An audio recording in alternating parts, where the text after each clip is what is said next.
Please, আপুনি এখন ঘৰৰ সদস্য হয়।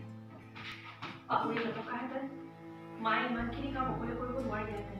আপুনি আমাক মৰমেৰে আৱৰি ৰখাৰ বাবেহে মায়ে দেউতাক সকলোখিনি পূৰণ কৰিবৰ কাৰণে সাহস কৰিব পাৰিম।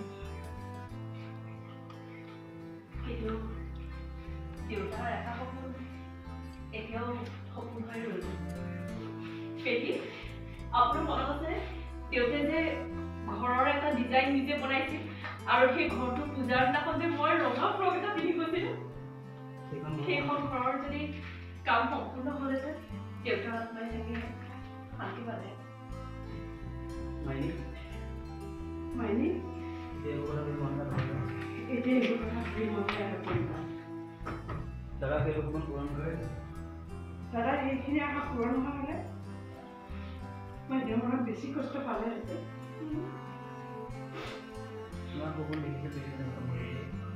কিমান যে সপোন দেখিছিল দুইজনে সেইখন ঘৰৰ বাবে। বাইদেউ এতিয়া এইবিলাক কথা গম পালে মনত বেছিহে কষ্ট পাব।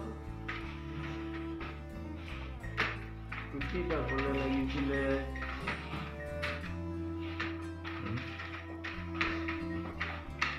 গৈছে দে।